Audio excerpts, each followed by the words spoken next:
स्वागत है आपका मेरे चैनल राधे कृष्णा दीवानी अंजू। बेल आइकन को प्रेस करके सब्सक्राइब करें मेरे चैनल को।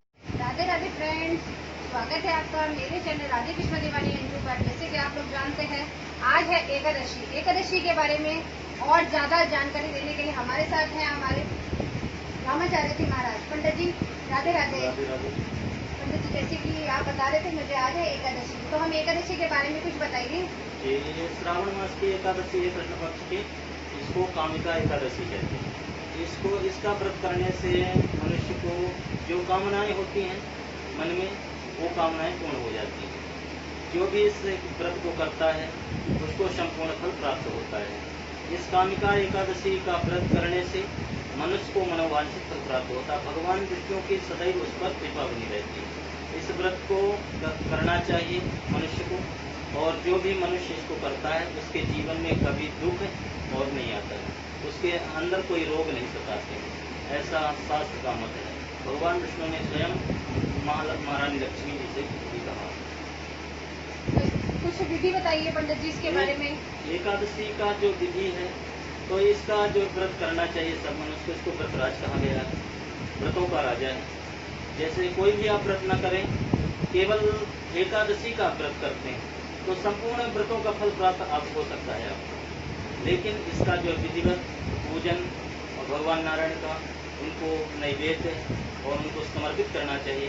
सबसे पहला तो अपना मन रूपी पुष्प उनको समर्पित करना चाहिए। मन अपना पवित्र होना चाहिए, और मन पवित्र है तो आपको संपूर्ण फल प्राप्त होगा। ये एकादशी का महत्व है। और जैसे पंडित जी इसके व्रत के बारे में कुछ बताइए हमें कि व्रत को हमें कैसे शुरुआत करना चाहिए और क्या क्या भोग लगाना चाहिए हमें, कुछ इस बारे में बताइए। एकादशी का व्रत पहले तो ब्रह्म मुहूर्त में मनुष्य को उठना चाहिए।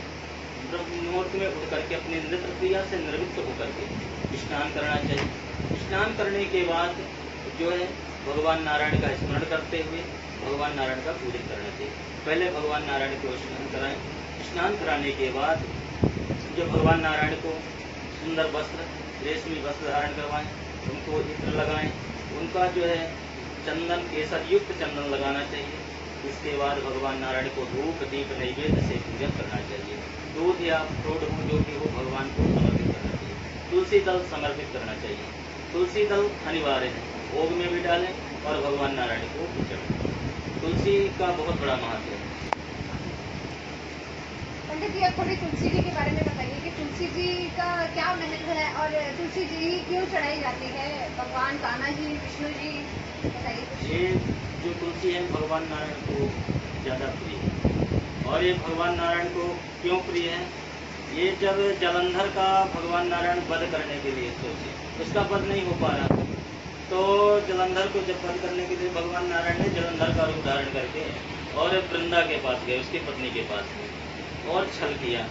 जब छल किया तो वृंदा ने सोचा कि बताओ, जब वो समझ गई, क्योंकि पतिव्रता थी, समझ गई कि ये हमारा पति नहीं है, ये भगवान नारायण मुझे छल करने के लिए आए, तो भगवान नारायण को उसने श्राप दे दिया कि आप जो है पत्थर जैसे हृदय को करके मेरे पास छलने के लिए आए, आप जाइए पत्थर हो जाइए।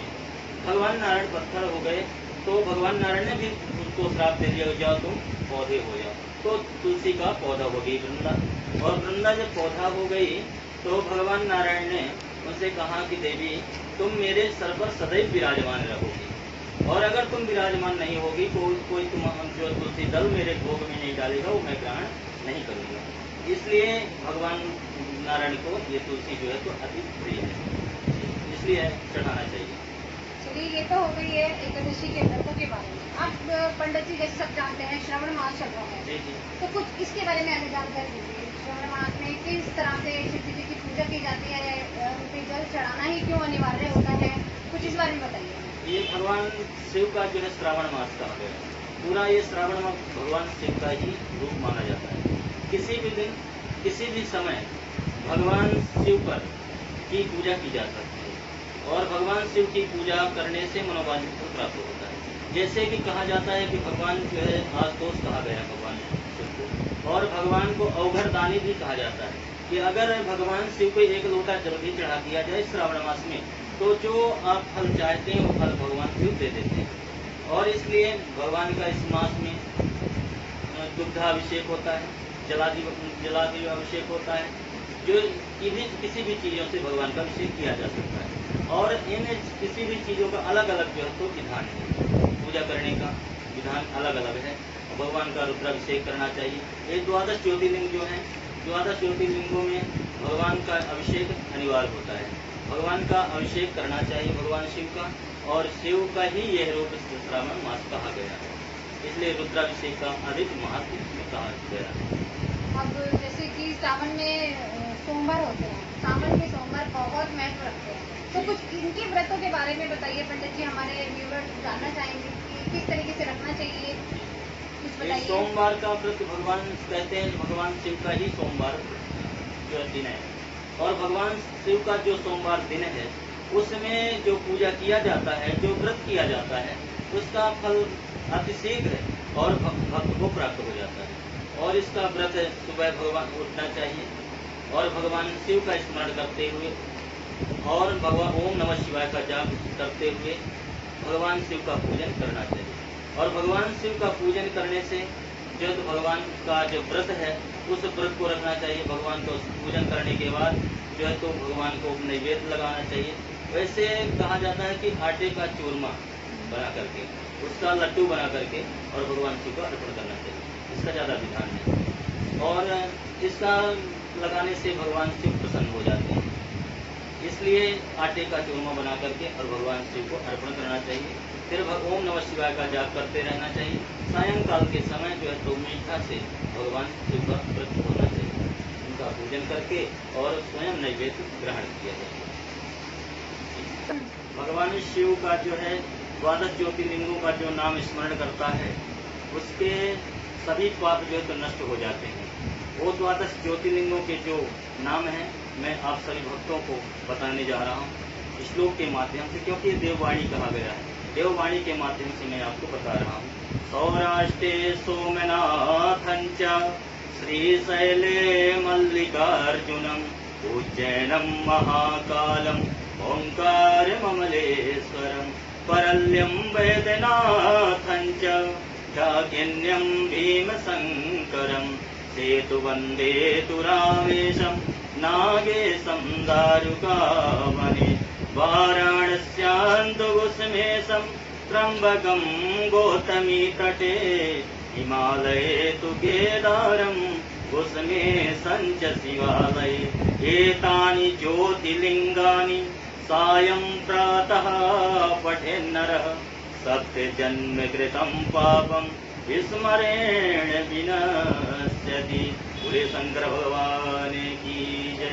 नमः पार्वती पतये हर हर महादेव शंभो।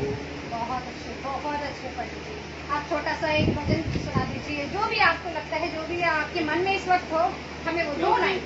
ये वाणी को सदैव जो है वाणी से भगवान नाम का स्मरण होना चाहिए, क्योंकि कहा जाता है कलौ केशव कीर्तनात् मुक्ति। कलयुग में केवल भगवान का कीर्तन करने से मनुष्य की मुक्ति हो जाती है। लोग कहते हैं कि कलयुग बहुत खराब युग है, लेकिन ऐसा नहीं। कलयुग जैसा युग नहीं है संसार में, कलयुग जैसा युग नहीं है। इसमें तो बहुत अच्छा भगवान ने सुविधा दिया है कि पहले द्वापर में, त्रेता में, सतयुग में हजारों वर्ष तक तपस्या करने के बाद भगवान की भक्ति प्राप्त होती है। लेकिन कलयुग में केवल भगवान का कीर्तन करने मात्र से, भगवान का स्मरण करने मात्र से मनुष्य को क्षण भर में वो संपूर्ण फल प्राप्त हो जाता है। इसलिए जो है तो केवल भगवान का स्मरण करना चाहिए।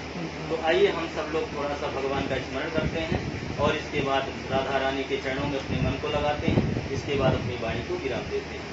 अपनी वाणी में अमृत घोर रसना राधे राधे बोल। अपने वाणी में अमृत घोर रसना राधे राधे बोल। ये बोल बड़े अनमोल रसना राधे राधे बोल। अपने वाणी में अमृत घोर रसना राधे राधे बोल। बोले राधा रानी सरकार की। इसी के साथ हम वीडियो समाप्त करते हैं। प्लीज लाइक करके बताना कि वीडियो आपकी कैसे लगी है, कमेंट जरूर करना है, सब्सक्राइब जरूर करना मेरे चैनल को राधे कृष्णा दीवानी अंजू। इसी के साथ राधे राधे।